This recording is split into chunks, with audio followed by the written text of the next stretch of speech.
Oi, Matheus. Oi, Lucas. Oi, Lufer. Tudo bem, gente? Bom dia pra vocês. Um grande beijo pra vocês. Boa semana.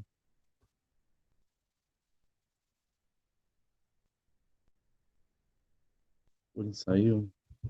Peraí, gente. Acho que o Ivan quer entrar. Eu não aprovo. Vou esperar ele entrar.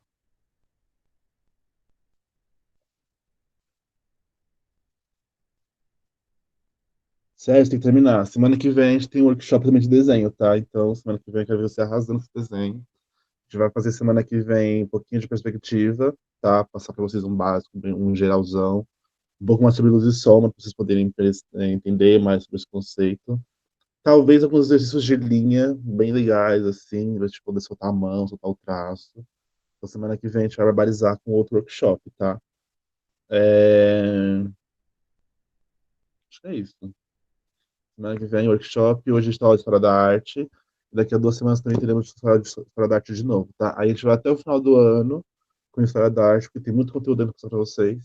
Esses workshops que a gente está fazendo agora é mais para vocês conseguirem entender mais sobre desenho, conseguir começar a ter seu traço, começar a estudar isso. Até porque quem vai fazer vestibular voltado para o pessoal de artes, eles pedem isso.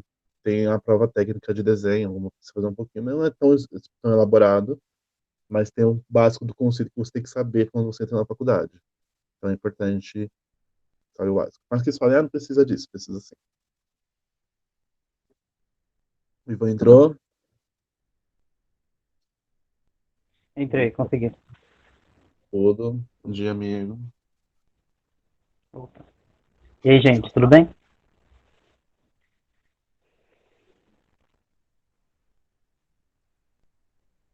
Então, vamos. Pode começar, Ivan? Tudo certo? Pode passar. Certo. Gente, a gente parou lá atrás na Idade da Pedra, né? E aí teve. Agora a gente vai entrar numa área mais civilizatória, né? Teve um processo civilizatório, né? Onde o homem deixou de ser nômade, passou a ser, entre aspas, sedentário. De caçador, ele virou agricultor e as aldeias se tornaram cidades, né? Elas foram crescendo até virar cidades. E aí foi surgindo a escrita.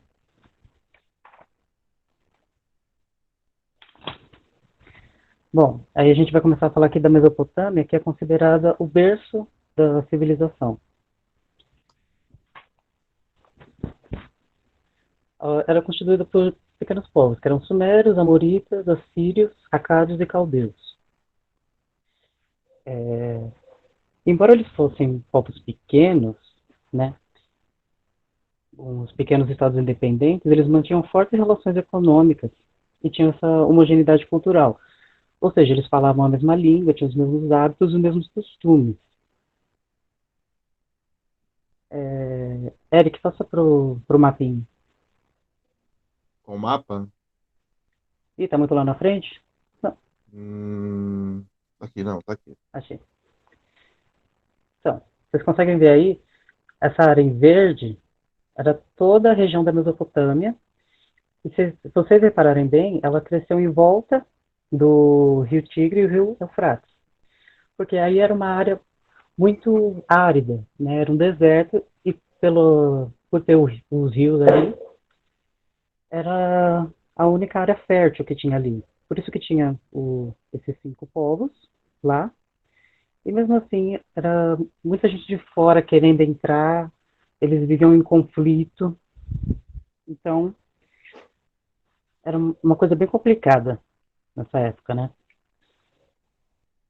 Sim, constante guerra eles viviam, basicamente. É, Não tinha- eles viviam em guerra, conflito, mas ainda assim eles tinham um comércio entre eles tinham uma certa política ali. Bom, os Aqui. sumérios, que a gente falou, né, que foram um dos 5 povos que entraram na Mesopotâmia, eles foram os primeiros a chegarem lá, né? Eles se estabeleceram por volta de 4000 antes de Cristo. Tem um cachorro latindo aí no microfone? É o meu aqui, desculpa, gente. Eu vou... Ah, tá.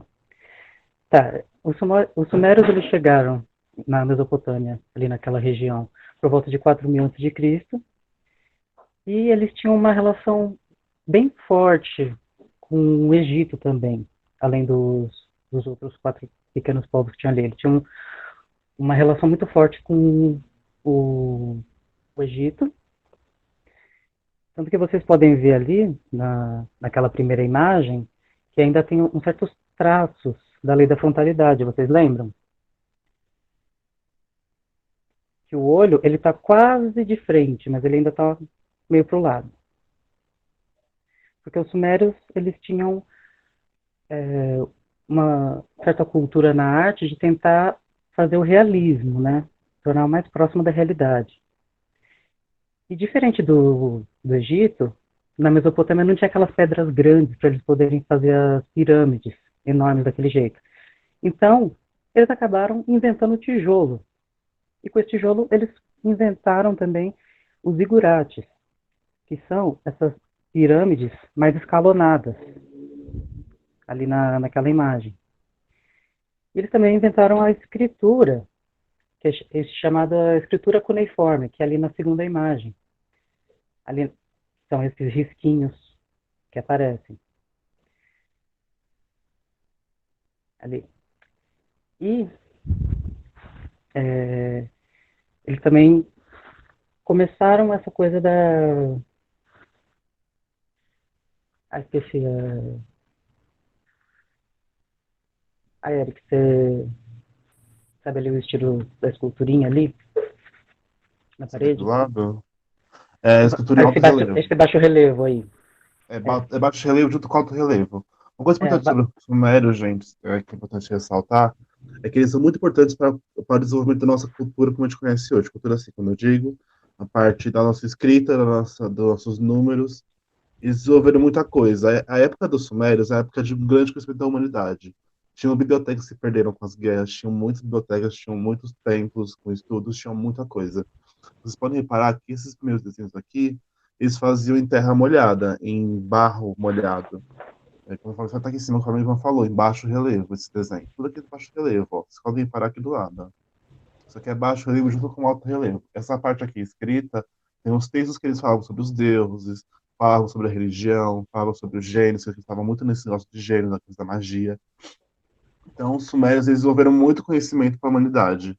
Muito se perdeu, infelizmente, por causa disso, como a gente falou, tem questão das constantes guerras durante esse período. Eles viviam sempre em conflito.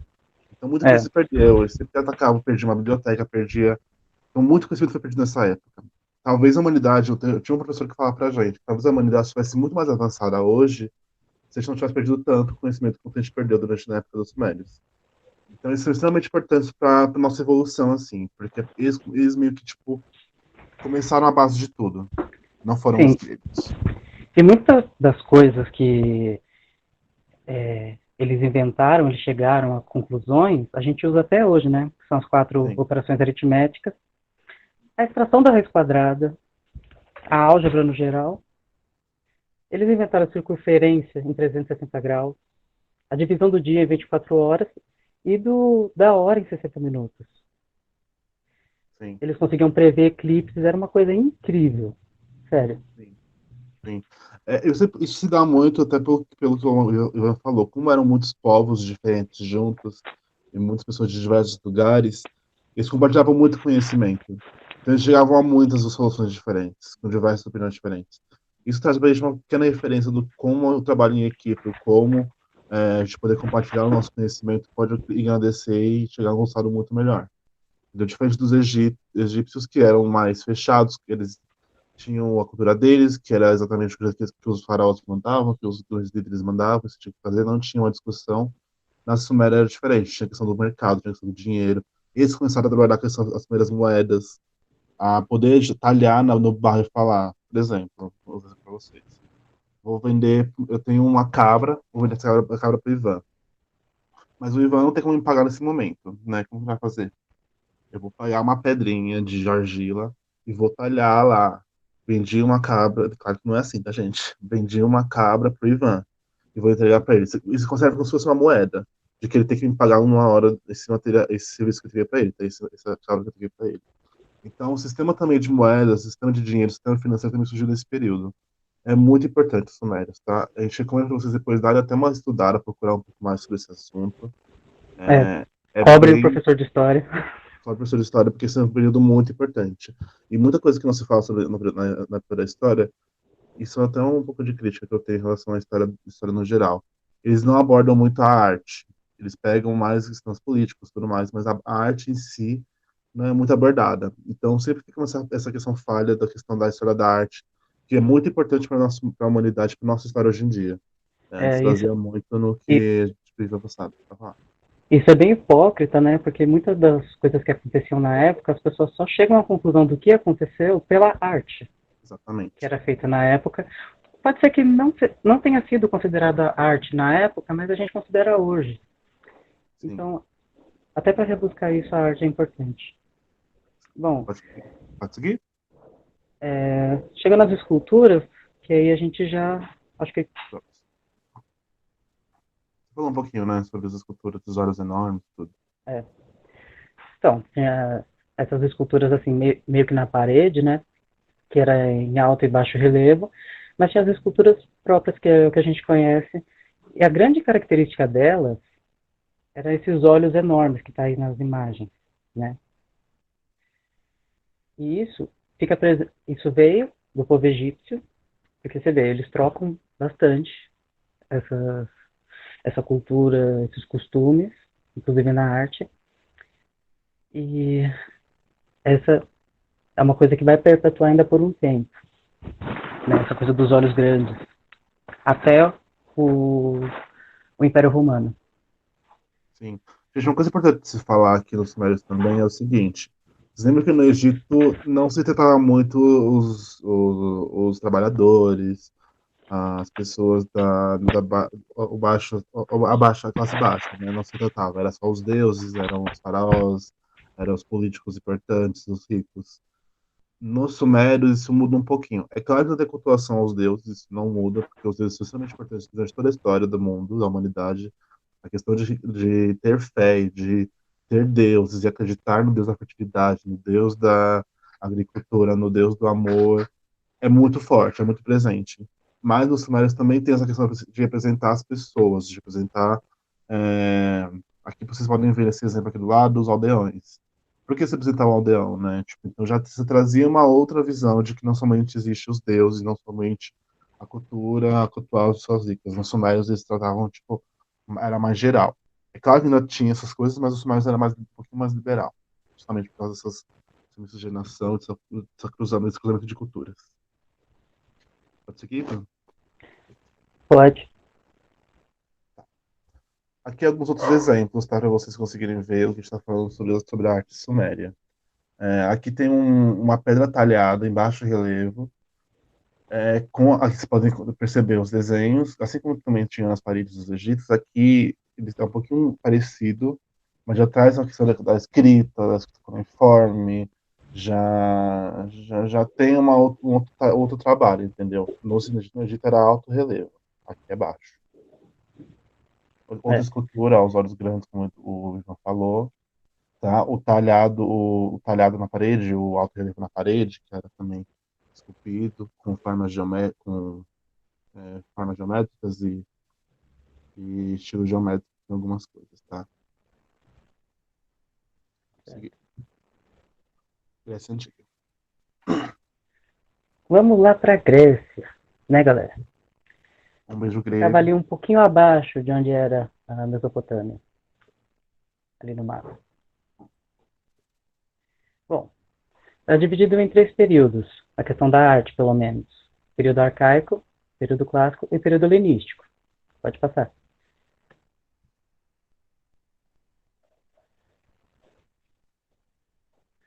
Bom, gente, o período arcaico,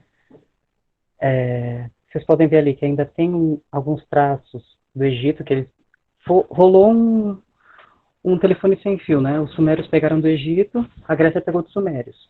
Essa lei da frontalidade que o, a pessoa está com o peito estufado, os braços colados ao corpo e sem muita expressão. O máximo que acontece é ali na na escultura que vocês podem ver um leve sorrisinho, que é o que a gente chama até hoje de sorriso arcaico, né, para falar que é um sorriso charmoso. É, a nudez do homem foi normalizada, né, na Grécia. Isso era uma coisa meio inconcebível no Egito, a não ser por esculturas de um determinado deus, onde a característica dele era um falo enorme. E também vocês podem ver que, diferente de todas as esculturas anteriores, tem um certo movimento, porque a perna do cara está um pouquinho para trás, como se ele estivesse andando e parou ali e fizeram uma escultura dele ali. Então tem um pouquinho de movimento. Nessa época, as esculturas dos homens eram chamadas de couros e as mulheres de coré. As mulheres ainda tinham um tabu aí, a mulher não poderia ficar nua nem em forma de arte, né? Mas isso vai mudar no período clássico, no finalzinho do período clássico, mais ou menos.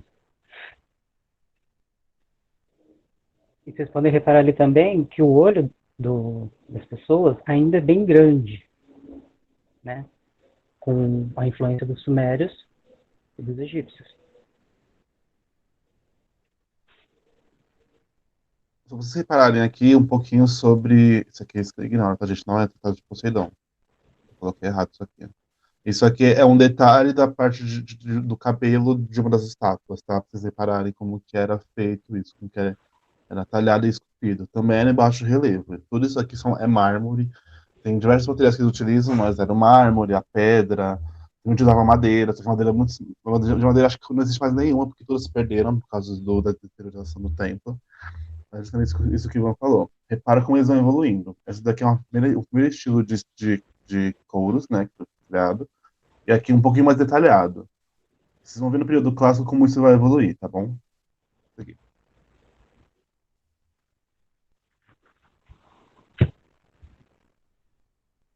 Período clássico, que foi do século VI até o século IV a.C. Então, nesse período foi quando surgiu a democracia na Grécia, né?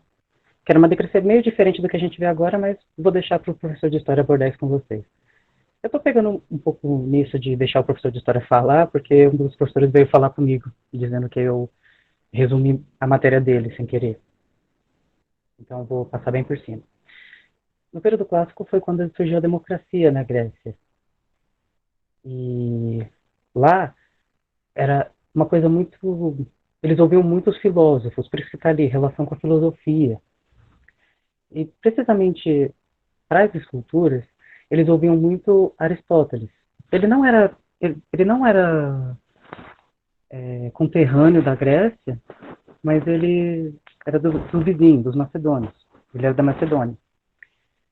E aí ele foi estudar na Grécia, e nesse período que ele ficou lá, aprendendo com Platão, a galera passou a ouvir muito ele. E a filosofia dele dizia o seguinte: a razão está acima da emoção. Então, como é que eu vou explicar isso? Que a sua mente não necessariamente está conectada com o seu corpo, o que acontece com ele ou com suas emoções. Por isso que ali na escultura, vocês podem ver, tem um movimento enorme, bem diferente do período arcaico, mas a expressão do rosto ali é um rosto pleno, um rosto calmo, né? Ele é sereno, assim, faz movimento, faz carão. Parece que foi isso que aconteceu quando eu fui esculpir. E também, ainda na ideia dos filósofos, eles buscavam a perfeição, né? Representar a perfeição em questão de corpo, né? Para poder esculpir. Ou seja, as pessoas não tinham esse corpo, pelo menos a maioria não tinha, nem hoje, mas eles mudavam, eles não buscavam uma realidade, eles buscavam um corpo perfeito. Eu vou esculpir o que seria o corpo perfeito para todos nós. Isso na época, tá, gente? Agora vocês podem ver que não tem nenhuma relação com a frontalidade, né? Eles foram evoluindo entre eles mesmos, eles foram é, evoluindo a sua técnica e tudo mais. E também apareceu o no feminino, que foi um tabu quebrado mais ou menos no final do período clássico. Eu acho que o Eric colocou aí uma imagem. Pode passar, Eric. Sim. Gente, uma coisa importante também de se falar, o Ivan falou sobre os filósofos. É importante falar que alguns filósofos eram contra a arte, tá? Eles não Sim, eram a favor. nossa, a gente Vamos quer falar que o matar. mais famoso deles que é o Platão, né? Acho que a boa parte das pessoas conhece que o Platão não é que falava totalmente contra a arte. Só que ele acreditava que a arte era meio que uma cópia do mundo das ideias, uma cópia do que é. Porque assim, a gente hoje, digamos assim, existe o mundo das ideias, não vou entrar no mundo de filosofia porque não é minha matéria, tá? Mas um bem básico. O mundo das ideias é tudo é perfeito. Existe a ideia do que é uma árvore, do que é uma pessoa, do que é uma mão, do que é um. Existem várias ideias do que é, e essa ideia é a perfeição. É, Nós e a representação são as cópias. Fazer uma a, arte é cópia da cópia, basicamente, entendeu? a ideia de Platão é bem perigosa, na verdade. Seria Muito. Platão o primeiro ditador da história? Não no sentido de ser imperador ou rei, mas ditador mesmo. Diziam que ele era gay, né? Não sabemos. Ah, mas pelo amor de Deus, né? Mas sabemos. Nunca teve Mas quem mulher, não nunca era teve nessa descendentes época, e né, vivia gente? colado em Aristóteles e Sócrates. Pois é. Quem não era gay nessa época, né? Quem não era Aqui gay é um nessa época? exemplo do busto de Sócrates, tá, gente? Sócrates foi um dos maiores filósofos que existiu, vocês sabem disso. Ele é Isso muito, muito se existiu. representado. É, Isso se verdade, né? existiu. Tem essa Isso, teoria de que. isso Aí, se ele vamos existiu. focar na Tem, falar da história da arte. é, Vamos tá falar da difícil. filosofia. A gente vai ficar aqui, ó. Vamos lá. Vamos lá. É uma ideia, tipo, aqui é a representação do busto de Sócrates como que ele poderia ser, uma representação bem simples. Repare nessa parte da escultura, nos olhos como diminuíram, como o Ivan falou, né? Tipo, no movimento já tem uma parte do rosto, né? Você pode reparar que nos anteriores era bem engessado o rosto, não tinha muito expressão. Aqui já é um pouco mais expressivo. Olha a sobrancelha como tá fazendo esse desenho, de bravo, de seriedade. Então já começa a trazer mais a identidade tanto do movimento, desse movimento clássico, tanto dos artistas, tá? Aqui, ó, como o Ivan falou sobre as imagens no feminismo. Tá? Você quer falar sobre isso? Pois não, um pouquinho? Pode falar. Tá. O... Como ele citou, a parte do novo feminismo começa a surgir nesse momento, né? No finalzinho desse momento. Esquece também essa legenda que eu tinha errado. Essa daqui eu não achei o nome dessas estátuas. É, mas reparem nos corpos como que são, né? Tipo, tem essa ideia do corpo perfeito também.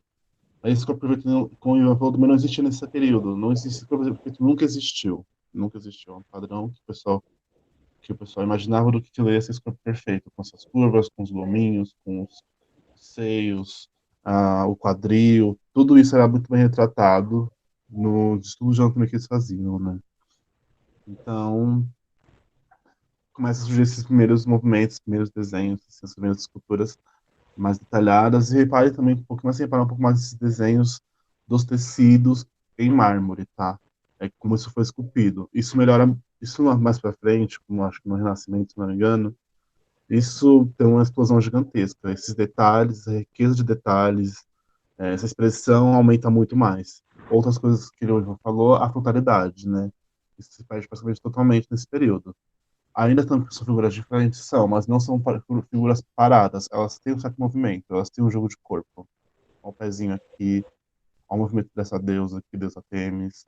Olha isso aqui como tá dramático. Reparem como eles começam a mudar um pouco mais esse estilo da frontalidade e sair totalmente dele. Importante falar, gente, muito dessas estátuas estão quebradas, parte principalmente a genital masculina, né?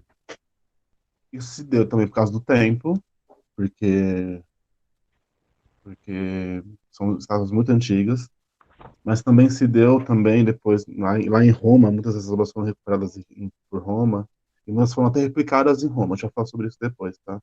Muitas obras gregas foram replicadas em Roma porque muito se perdeu, por causa dos terremotos, por causa dos incêndios, dos saques, de quebrar, de não controlar tudo isso. Então, muito foi se perdido. Então, algumas coisas são repostas no futuro. Quando a gente vê hoje essas esculturas com a parte quebrada, com a genital quebrada, se dá por causa disso, mas também por causa da igreja. A igreja, durante um período, ela confisca todas essas obras, todas essas esculturas, e ela não aceita essa nudez, eles não aceitam esse tipo de mostrar assim, escancaradamente, né? Então, muitos eles ou quebram ou cobram com alguma coisa, mas depois de um tempo eles param com isso. Mas, por um tempo, a igreja também foi bem responsável por quebrar esses materiais, por quebrar essas estátuas, modificá-las, né?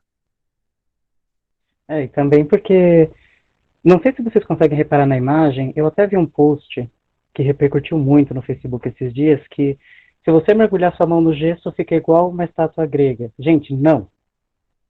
As Sim, estátuas tinham 3, 4 metros de altura.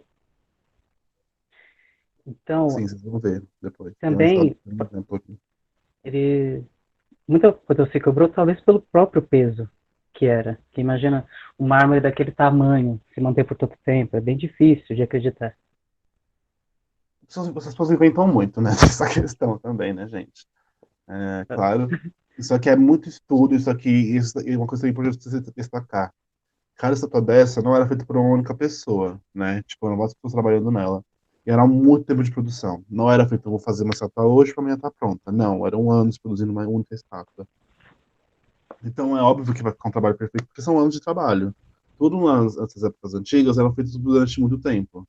Os templos, as esculturas, os vasos, eram muitos anos, muito tempo de trabalho, muitos dias, acho que até anos de trabalho. Se eu não me engano, eu não lembro qual é o nome de uma escultura não, um edifício. Ele é antes da Grécia, se não me engano. Que ele foi construído durante. Não, mentira, ele é do período romano. Eu não lembro o nome dessa escultura, mas eu vou dizer a vocês. Ela foi construída durante acho que 300 anos. Pessoas foram morrendo e foram continuando trabalhando nesse edifício. Pra vocês terem noção do quão trabalhoso é construir isso. Não foi feito rápido, não, nada é feito rápido na arte, tá? Então, se alguém falar isso, manda se lascar e estudar um pouquinho. Brincadeira. Principalmente com os gregos, onde eles buscavam a perfeição, lembra? Sim, isso não é feito rapidinho, tá? Vamos pro helenístico agora.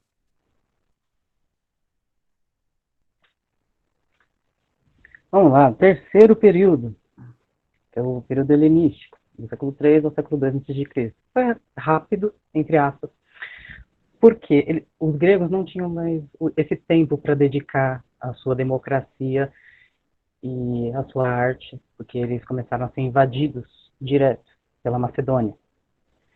E aí, lembra que foi o Aristóteles que veio com essa ideia de razão acima da emoção? E ele não era grego? Então, ele teve que voltar para a Macedônia porque ele foi ser professor de Alexandre o Grande.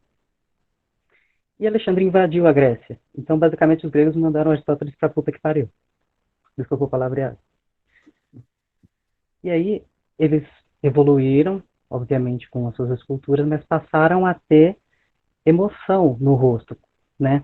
Por exemplo, aí no Laocoonte e seus filhos, conta uma historinha aí de com Laocoonte e seus filhos sendo atacados por duas serpentes enviadas por Netuno, para que ele não contasse para os troianos sobre o plano dos gregos do cavalo de Troia. Bem interessante. Mas aí vocês podem ver o tamanho da, da evolução aí da escultura helenística. Você consegue ver assim a dor do Laocoonte. É uma coisa bem emocionante, digamos assim. E foi o período de invasão da Grécia, foi o ó, né? Muita coisa foi perdida, infelizmente, né? Por causa de conflitos. Sim. Isso é muito triste. A gente perdeu muito conhecimento durante muito tempo, gente. Olha os detalhes dessa escultura. Os braços e pernas são quebrados geralmente também porque não tem sustentação, não diz? Não tinha forma de sustentar esses braços, né? Então eles eram a parte mais frágil da estátua, então, muitas se perderam. O braço, pernas, cabeça também se perdiam muito porque não tinha era mais soltos, digamos assim. Então, pode estar É, alguns cuidados. Ó. inclusive, gente, muita coisa assim. Já os gregos com medo de a estrutura da escultura quebrar, por isso que meio que ele está ali sentado em alguma coisa. A ideia era ele não estar sentado, ele está correndo, mas não ia aguentar. Vocês podem ver que muitas esculturas, principalmente grega, romana, e lá na frente, no, na Idade Média, elas têm algum apoio nas pernas ou no quadril.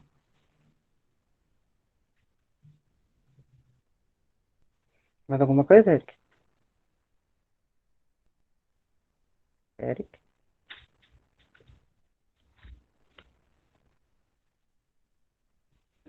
Vamos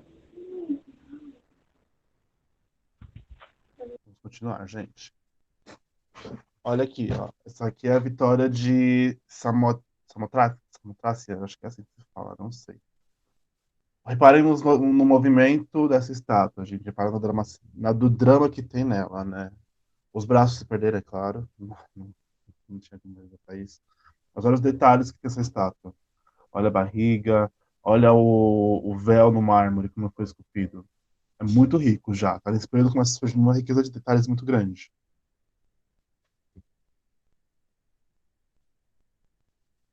Ó, falando sobre o feminino, né? O exemplo que eu tava falando pra vocês. Olha essa mulher aqui, nessa imagem do meio, comparado com o tamanho da estátua. Que eu falou. Isso que o pessoal coloca a mão no gesso, depois fala, ai, é impossível. Olha o tamanho disso, olha o tamanho disso. São enormes, são enormes, são enormes. Essa daqui é uma das estátuas que mais se preservou. Se eu não me engano, essa daqui é a. Qual é o nome dela? A Vênus, né? Não é Ivan. Vênus, é isso. Se não me engano, é a Vênus, isso. A Vênus, não sei se eu falei com vocês na aula na pré-história. Eu lembro se eu falei com vocês sobre a Vênus, quanto ela é representada de diferentes formas durante diversos períodos do tempo, da arte, né? Durante muitos anos, a gente vai ter diversas representações da Vênus com simbologias diferentes. Por exemplo, não sei se vocês lembram, acho que eu mostrei pra vocês sim, se não me engano, eu mostrei. Que lá atrás a gente tinha uma Vênus que era gorda, com quadris largos, com peitos grandes. Vocês lembram disso? Essa Vênus, aquela Vênus representava o quê? A fertilidade, a reprodução, a mãe, sabe? Era isso. Agora que a gente tem uma Vênus que precisa de uma beleza. A Vênus também tem essa questão da deusa do amor, a deusa da beleza. Então vocês conseguem perceber a Vênus representada de diversas formas na arte. Vocês vão ver isso sempre. Até hoje vocês conseguem ver diversas Vênus representadas. Porque ela tem essa simbologia, tanto da maternidade, quanto da fertilidade, quanto do amor, e daí vai, tá? Essa aqui é uma das obras mais importantes desse período. Você pode seguir, Ivan? Tá bom. Pode. As pinturas. Vamos lá, gente. A pintura grega, infelizmente, gente, eles faziam as pinturas em madeira, mas madeira não resiste ao tempo, então a gente não tem nada, literalmente nada. Mas a gente conseguiu recuperar os vasos gregos, que era onde eles também pintavam. Vocês podem ver ali que tem desenhos geométricos, eles gostavam muito de geometria por causa dos seus filósofos, que não eram só filósofos, né? Eles eram físicos, matemáticos e tudo mais. Eles gostavam muito de geometria, de harmonia e tudo mais. E eles retratavam sempre, assim, cenas mitológicas e algumas cenas cotidianas também. Seja lá o que você considere cotidiano, porque já vi cada coisa. Pode passar, Eric.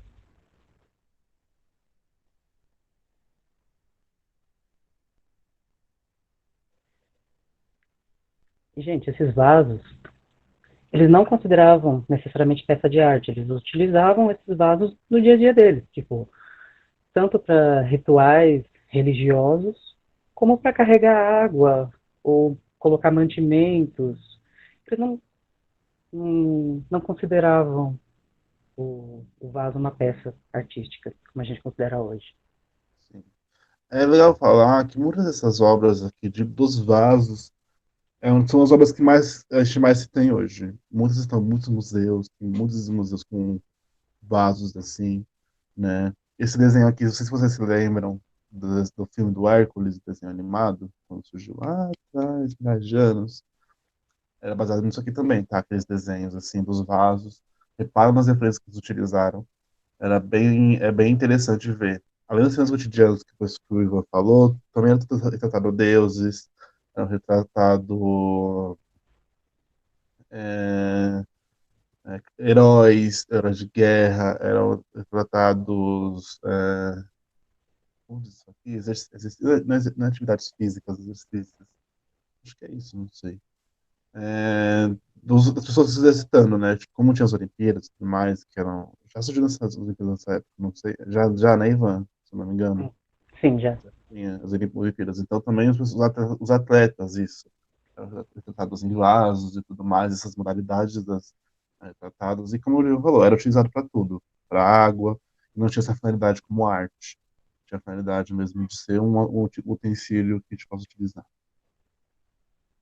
Fazer alguns exemplos, tá? E Ali, também ó. tem a mitologia, tá? Ó, aqui tratado um centauro, é, os deuses e tudo mais. Tem toda a mitologia também que está sempre presente. Nesse período, os vasos, eles são feitos geralmente em argila e não tem muita variedade de cores. Era mais o vermelho, o preto, o amarelo também, acho que o branco, se não me engano. Mas eles não tinham muita variedade com cor para aplicar nessas peças, tá bom? Então a gente tem a maioria dos vasos nessas tonalidades. Arquitetura. Epa, volta um pouco, que eu acho que Ah, você não colocou uma coisinha. ah, Então, gente, os vasos eram feitos em argila e tinha duas, dois jeitos de fazer que eram bem interessantes, que eles colocavam o pigmento, eles só usavam pigmento preto. Essa área em vermelho aí era a própria argila. Eles colocavam pigmento preto e iam desenhando com ele ou tirando ele. E aí ficaram conhecidas como figuras negras e figuras vermelhas, dependendo de como for. Nesse daí só tem as figuras vermelhas, mas também tinha o contrário, que foi a primeira imagem que a gente viu.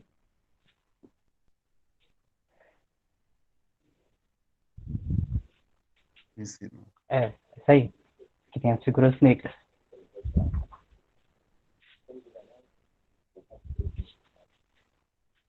Vou falar agora sobre arquitetura. A arquitetura, gente, isso é bem importante pra gente até hoje. Bom, a arquitetura grega era, como é que eu vou dizer? Muito perfeita, assim, ela sempre tentava seguir a simetria, ela, como eu já disse antes, os gregos gostavam muito de geometria, e eles também tinham como base essas colunas gregas, que é a dórica, a jônica e a coríntia. A dórica era a mais maciça, assim, a mais forte, a maior que tem. Lá na frente tem uma imagenzinha, já se mostra. O jônico era um pouco mais delicado, era mais utilizado em tempos menores. E o coríntio era só uma modificação, mais um frufru para a ordem jônica, né? Quando eles queriam embelezar mais o templo, ou seja lá o que eles fossem fazer.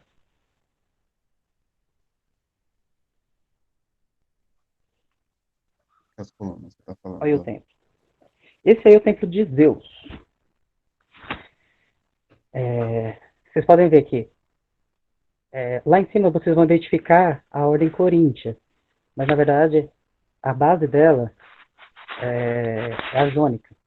Lá em cima eles mudaram, tá? E o templo, gente, era utilizado pelo público, né? Por mais que eles fossem, alguns eram menores, dedicados aos deuses, e também maiores, dependendo do deus que for. Esse é o templo de Zeus, e vocês podem ver que ele é enorme, comparado ao tamanho de uma pessoa. E eles utilizavam esses templos para fazer assembleias, ou os próprios Jogos Olímpicos. e eles eram extremamente simétricos, né? Como eu disse antes. Então, tinha até alguns tempos que eles tinham como se fossem duas entradas, mas só uma o povo utilizava para entrar e sair. De tanto que eles queriam ter uma simetria, para não deixar o templo desigual.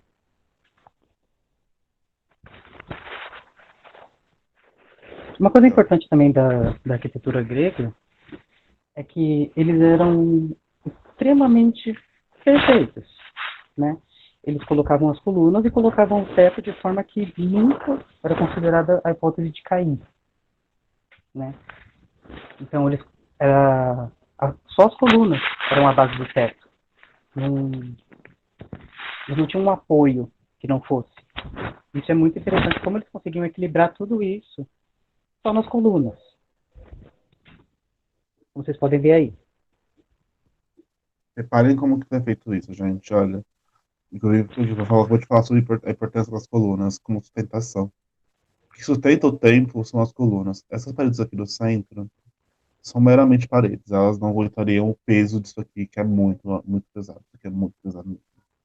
E tanto que acabou caindo com o tempo, né? Acabou caindo com os terremotos, e como a gente falou, isso tem milhares de anos. Então, o que se sustenta, o que é mágico mesmo é mostrar o quanto essas colunas aguentaram tanto tempo e sustentar tanto peso, né? Teve algumas épocas que fizeram hoje essas colunas. Os romanos utilizavam também muito dessa parte da Grécia, mas a gente já fala isso na parte dos romanos. Mas vocês conseguirem ver como que era feita a estrutura desses templos, né? A parte central, como vocês podem ver aqui, onde as pessoas se reuniam, onde ficavam as estátuas dos deuses, estátuas de... onde ficava toda a parte artística era aqui dentro. E aqui é a sustentação, tá? Algum desses templos também é importante ressaltar que não podiam ter pessoas frequentando esse lugar, porque era um lugar de cultuação aos deuses, é um lugar de respeito. Alguns podiam, outros não. Tinha essa questão, tá? Ó, aqui outros exemplos. Vocês conseguem ver como é incrível, como eles conseguem fazer sustentação só nas colunas? Sim, gente, ó. Aqui em cima, aqui é a Coríntio, que falou, aqui é eu esqueci, desculpa. Ali a ordem dórica, que era um Dórica, pouco mais delicada. tá? E aqui dentro vocês podem ver algumas estátuas do tempo. Outros exemplos. Hoje em dia, muitas estão com essas estruturas por dentro para poder sustentar, ajudar a sustentar e meio que formar um pouco esses lugares de manutenção. Lembra que eu falei também naquelas aulas passadas que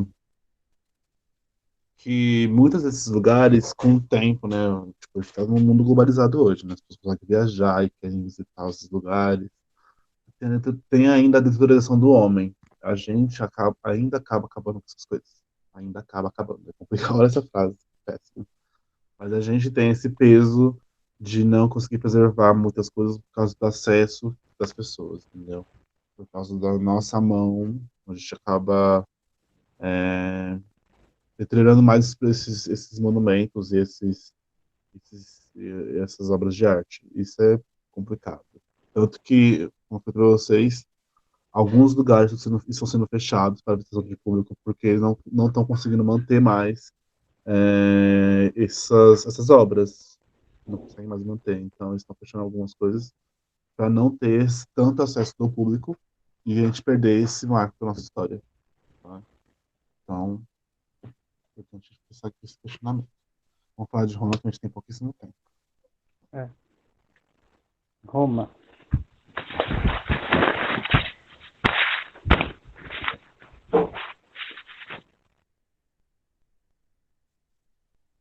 Pode ir, Eric. Desculpa, eu tô falando aqui com a casa. Vamos falar de Roma, gente. Desculpa, vamos lá. A gente tá, a gente tá com o tempo apertado, então vamos dar uma corridinha. Então, gente, Roma basicamente foi o maior império da história. Ele ocupou toda essa área mais em vermelho aí no mapa. Vocês podem ver ali a Grécia dominada junto. E durou quase 700 anos esse império. Eles eram conquistadores, eles saíam saqueando as cidades e tomando para eles o que era bonito, o que eles gostavam. E eles gostavam muito dos gregos e de um outro povo, que eram os etruscos, que eram vizinhos ali. Eram ali bem na Itália mesmo. Pode passar que aí a gente explica melhor.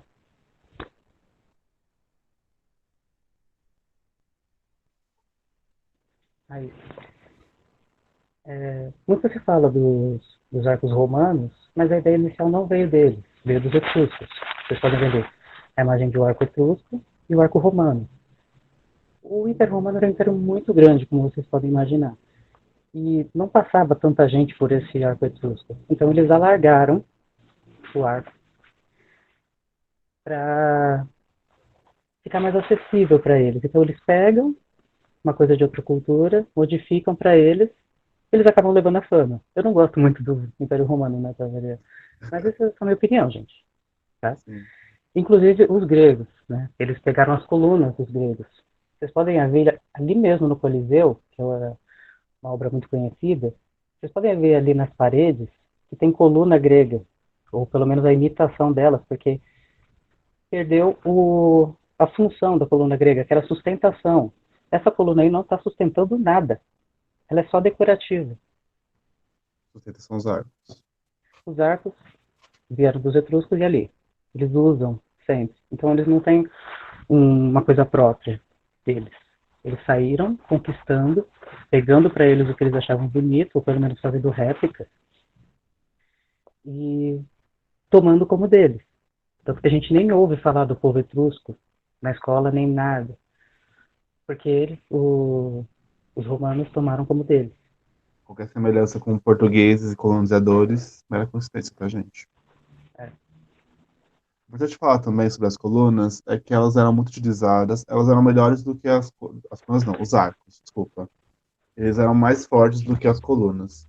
Tanto que elas eram muito utilizadas para poder crescer os monumentos. Vocês podem ver aqui no Coliseu, isso aqui, gente, é gigantesco. Cada essas colunas, esses arcos eram muito utilizados para poder sustentar e aumentar cada vez mais essas estruturas. Então, eram muito utilizados, muito utilizados. Muitos É, edifícios em Roma são a, utilizados até hoje. a coluna era mais forte, era mais fraca que os arcos, no caso dos romanos. Porque eles não Sim, conseguiam reproduzir a coluna grega, porque eles não tinham tempo, eles queriam sair conquistando, eles queriam fazer logo as coisas, eles não tinham essa busca pela perfeição. sim. Eles tinham que conquistar. O arco trazia essa facilidade. Tem variações de arcos depois, mas bem mais pra frente, né? Mas esse aqui é um dos principais mesmo. Vou continuar. Aqui a gente trouxe alguns exemplos para vocês conseguirem ver como que era o Coliseu. É, algumas imagens do Coliseu. Repara o tamanho das pessoas. Olha o tamanho das pessoas comparado com o Coliseu. É enorme. Gigantesco. Tá? E, de novo, tem as interferências dos seres humanos. Vocês podem ver nessa última imagem aqui que o Coliseu, por exemplo, de uns tempos para cá, ele só passa por reformas. Basicamente, vive em reformas, porque não estão conseguindo aguentar o volume de pessoas, o tempo também que está desgastando muito, então muitas coisas estão demorando, estão achando, então a manutenção tem que ser constante, às vezes está sempre fechado, porque tem que reformar, tem que manter esse lugar funcionando. Vocês podem ver o quanto isso é gigantesco, o quanto isso resistir ao tempo e a tudo, tá, gente? Isso aqui é muito legal. Bem legal ver o.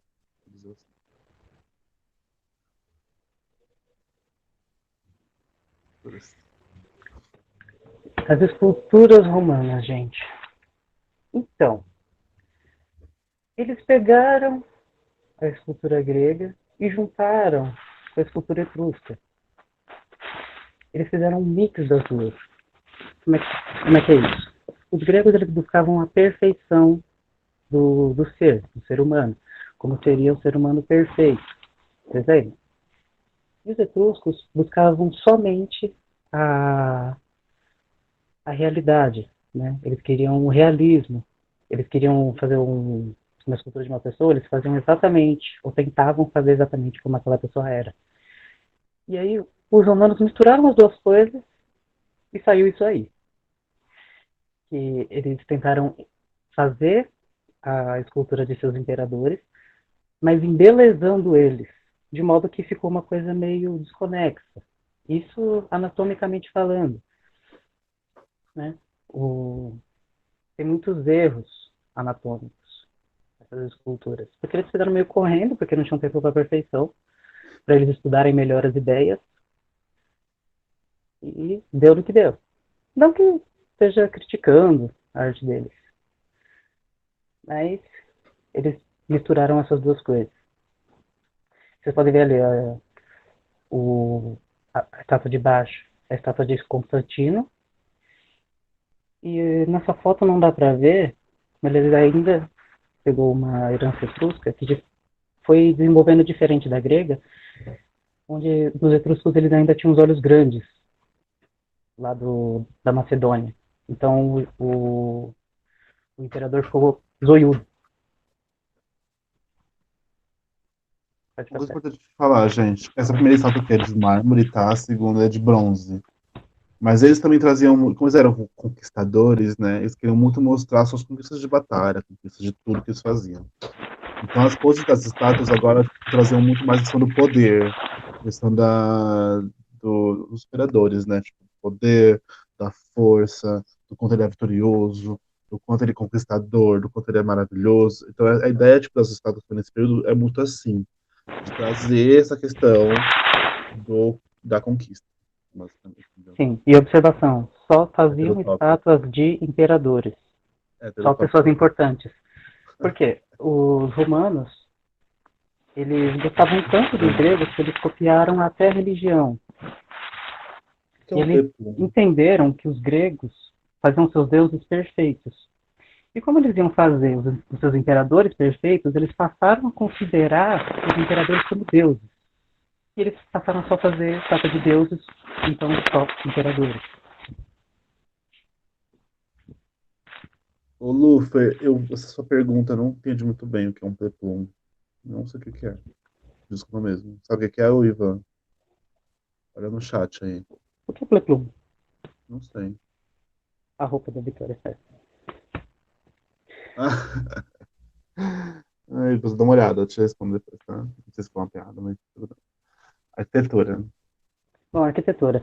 Bom, embora eles não tivessem umas ideias muito originais, eles tiveram algumas modificações que são importantes para a gente até hoje, sendo o anfiteatro, por exemplo.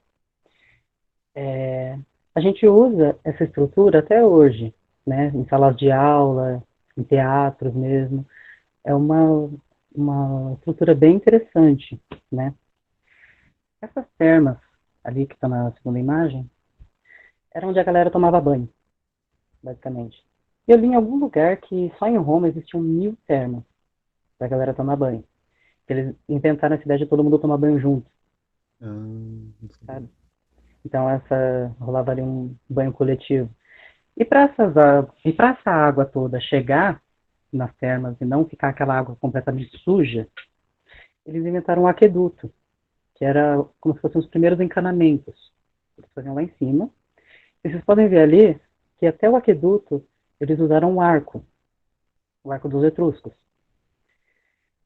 E eles fizeram nesse formato só para ter o arco mesmo. Até porque seria muito mais fácil eles fazerem em formato quadrado, vocês não acham? Mas eles queriam mostrar o seu poder de dominação. Eu não sei se devia dar dengue, mas devia dar muita, muita coisa na época, né? É, muitas doenças. Muita doença na época, com certeza. Pera aí, Eric, volta um pouco. Vamos lá? Então, eles também, eles pegaram o arco dos etruscos, foram fazendo modificações, colocaram umas colunas gregas e inventaram o Arco do Triunfo, que vocês já devem ter ouvido falar. Hoje em dia tem Arco do Triunfo em todo lugar, inclusive aqui no Brasil. Eu não vou me recordar onde, mas tem. Porque o Arco do Triunfo ele virou um símbolo de que você passa pelo Arco do Triunfo, quer dizer que você é uma pessoa vitoriosa, que você vai ser uma pessoa vitoriosa. E essa prática é feita até hoje e foi utilizada pelos grandes líderes, né? No momento eu só consigo lembrar por exemplo, de Hitler, que quando ele foi para Paris, ele estava lá todo desfilando, dando tchauzinho. Quando ele viu o Arco do Triunfo, ele estava no carro, ele desceu do carro, passou pelo Arco do Triunfo a pé e voltou pro carro. De tanto respeitada que virou esse símbolo, Arrasou, Matheus. né? Repara nos detalhes da coluna, gente. Esses detalhes os símbolos de vitória, como o Ivan falou, eram feitos em alto relevo e baixo relevo também, tá? Então esse estilo é muito utilizado até hoje também, tá? A gente utiliza muito nas esculturas e arafescos que a gente faz nas paredes. Então, com os sumérios inventaram esse negócio do talho, né? De escavar as peças para poder criar esses desenhos, foi muito utilizado durante muito tempo, para gravações e tudo mais. É. Bom, e também eles inventaram como se fossem as basílicas, que hoje em dia, essa imagem da foto, é a Basílica de São Pedro, mas que não foi criada com esse intuito de ser uma coisa mais religiosa, cristã, né? Era um prédio político, né, onde a galera se reunia para conversar, para discutir estratégias e tudo mais. E acabou virando um, um marco, assim, quando o cristianismo veio, que eles passaram a utilizar. Ai, meu Deus, estamos acabando o tempo, Eric. Acabando, rapidinho. Só para trazer alguns exemplos também, vocês verem o Panteão, né? Como ele vai mostrar aqui em cima. A parte interna, a borda do Panteão, e como que ele foi inspirado na construção dele, tá? Olha como ele é por dentro. Olha como ele é enorme, gente. Ele é enorme. As colunas que o Ivan falou sobre a coluna coríntia, a dórica, a jônica, como foi utilizado, o teto de referências gregas. Também, se eu não me engano, tem a parte não me engano, não, tenho certeza. Tem a parte dos arcos utilizados para poder sustentar esse material, sustentar esse monumento. Mas É, diferente dos outros que eram abertos, aqui são arcos fechados. Mas tem uma parte de dentro também tem esses arcos. Reparem aqui na primeira imagem, né, preto e branco, esses arcos ainda existem. É muito utilizado para poder construir esse lugar que é gigantesco, é enorme. O Panteão é um dos momentos mais importantes que tem na Roma, tá? É, é é. bastante importante por causa das estátuas, por causa de toda a referência artística e de escultura que tem dentro deles, tá bom? Outra coisa, você quer falar uma coisa sobre aqui, falando do Panteão? Bom, gente, o Panteão, na verdade, o grande marco que teve ali na arquitetura romana que a gente usa até hoje foi, né, essa cúpula, essa abóbada, que eles tiveram a ideia de fazer um monte de arco, né, que acabou formando metade de uma esfera, que a gente gostou muito e utiliza até hoje. A gente tem. Onde é que é? É a Igreja da Sé? Acho Não. que aí tá certo, É na Igreja da Sé, tem uma abóbada. sim, não é tão grande quanto essa, mas tem. Não é tão grande quanto essa, mas a gente usa bastante. A gente vai ver isso depois no gótico, mas também muito usado no gótico. Os arcos vão evoluir muito na parte quando chega na parte gótica, tá, gente? Os góticos trevosos. Não tem nada a ver com isso, tá? Mas os góticos eles desenvolvem muito a questão dos arcos, tanto que vamos dar até o formato. Vocês vão ver isso depois, tá? Vou continuar aqui rapidinho, que nós temos que estar acabando. Vamos falar um pouquinho sobre a coluna de Trajano. Como a gente falou, é muito representado os feitos dos imperadores, né? Essa coluna é importante trazer para vocês, ou para vocês conseguirem ver, porque lembra como eu falei lá atrás sobre a escrita cuneiforme dos sumérios? Vocês verem como tudo isso evoluiu durante o decorrer do tempo, tá?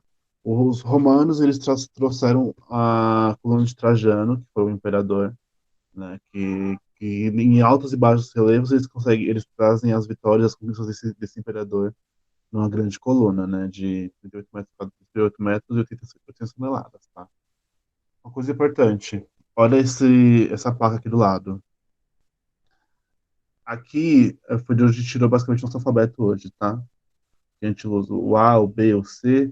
A gente conseguiu retirar bastante daqui. Uma grande evolução da escrita como a gente conhece hoje. Mas é importante também ressaltar, lembre que uma coisa importante, tá? O Ivan falou isso no início, né? A Roma pegava de tudo de todo mundo. Eles não tinham uma cultura própria. Eles pegavam um pouquinho de cada coisa. Os sumérios inventaram a escrita cuneiforme, tá? Depois ela evoluiu muito mais com os celtas, tá? Antes de chegar nesse estilo aqui, que também foi dominado com os Estados Unidos, exatamente. Exatamente, Também Lúcia. foi, Exatamente. exatamente. Como os sumérios fizeram a escritura, também foram avançando essa escrita durante muito tempo. Os celtas evoluíram muito mais, tanto que a escrita cursiva, como a gente faz hoje, a letra à mão, como a gente como você costuma dizer, eu porcamente, que se chama cursiva, os celtas inventaram e evoluíram ela muito. Então, muito da escrita que a gente conhece hoje evoluíram com muitos povos diferentes que a Roma pegou e juntou e construiu essa escrita. Isso a gente pode até ver aqui no Panteão, tá? Aqui a parte de cima. Um pouquinho desse, mas não tem muito. Nessa coluna de Trajano é muito mais nítido. Tanto que tem até uma fonte de pesquisa, se você quiser procurar. Algumas pessoas já veem, outras tem que baixar da internet. Trajano, que é a fonte que a gente pode utilizar baseado nesse desenho, tá? Vamos continuar. Último tópico, pinturas Gente, romanas. pintura romana correndo. Gente, vocês estão vendo ali uma grande evolução, né, comparada à pintura romana, porque eles pegaram dos etruscos também, né, essa coisa de colorir, né, o, as pinturas. Eles pegaram as técnicas dos etruscos, que era uma técnica chamada fresco, que é o quê? Passava o gesso na parede e em seguida colocava um pigmento, né, e deixava secar. E ficava desse jeito. E aí eles tinham como temas o cotidiano, ou então cenas mitológicas. Ali no cotidiano o cara perdendo a roupa no meio, não sei. Aí eles também não tinham mais nada a ver com os egípcios, eles não tinham mais lei da frontalidade. Ali tem uma tridimensionalidade ali com luz e sombra, esses efeitos assim que a gente está mais acostumado a ver.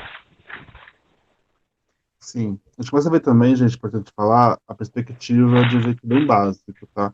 Começa a surgir esse estudo de perspectiva lá na Grécia, mas evolui muito com o tempo. Na Roma ainda é bem basiquinho, mas lá já começa a existir, ó. Repara aqui nessa. Ó, olha aqui nesse cantinho aqui, ó. Vê o puxando meu mouse que não tá ainda. Tem uma certa profundidade, tá? Tem quando a luz e sombra, ó, sombra aqui, a luz vindo de diferentes. É claro que tá errado essa luz e sombra, porque, né, tá vendo de diversos lugares diferentes. Mas ainda assim já temos uma evolução na arte. É, vamos dar um desconto porque foram as primeiras pinturas em 3D, né? Alguns outros exemplos, tá? Olha como ainda tem muita fatalidade, um pouquinho da fatalidade, mas ainda se baseia muito também nas esculturas que foram feitas, né? Do movimento do corpo, de não ficar tão preso na forma, de trazer um pouco mais de dinamicidade. Tem isso nas pinturas, nos afrescos. Trazer também, assim, as pinturas dos cenários que eram utilizados muito em templos, em paredes de palácios, essas coisas também tinham bastante outros exemplos. Aqui também, essa aqui, eu esqueci Esses de aí já são os peguei. mosaicos. Acho que é de uma tumba, se eu não me engano, tá? Pra vocês terem uma noção, é feito no chão, toda a pintura, feito no chão, e aqui os detalhes desses mosaicos. Olha. Um detalhe é que os romanos não sabiam da durabilidade dos mosaicos, então eles não faziam inicialmente no chão, eles faziam nas paredes e tal, Sim. e aí descobriram que aguenta pessoas andando por cima, e aí passaram a colocar no chão. É isso, galerinha. E a gente extrapolou um pouquinho, vamos É. pedir desculpa pro próximo professor. Acho que agora é hora de almoço, se não me engano, não sei, o Olino tá online. Agora é pausa? Agora é Ah, pausa. sucesso então, não invadimos ninguém. Gente, foi Mas é isso, gente. tudo. Deixa eu fechar aqui. É isso, gente. O que vocês acharam? Foi tudo, gente. Olá, olá. Gostou, Luffy? Ah, que bom. Bom, Gente, é gente. isso. Vamos pausar agora para vocês comerem um pouquinho. Vão comer, vão se alimentar, tomar um pouco de água, tomar um solzinho, que tá um sol gostoso lá fora. Vão passear. Assim, não volta em uma hora, tá, gente? Tem aula 2 horas, não esqueçam, tá bom? Bom final de semana para vocês, bom feriado. aproveitem, descansem bastante. Daqui a 2 semanas a gente volta com o workshop, tá bom? É, Matheus, foi uma recalcada demais. O Sim, convite. Ele é muito bom, mas eu vou te indicar um outro livro, tá? Mais pra frente, depois. É um livro muito bom, se você conseguir achar pra você comprar, que é o Isto é Arte, uma breve introdução à arte contemporânea. É muito, muito legal de você ler. Depois eu indico para vocês. Se quiser comprar, é um pouquinho caro, R$ 30, se não me engano, mas é bom, é muito bom. Recomendo, tá bom? Acho que é isso, amigos, amados todos. Bom final de semana, um beijo. Tchau, tchau. isso aí, gente. Tchauzinho, beijinho.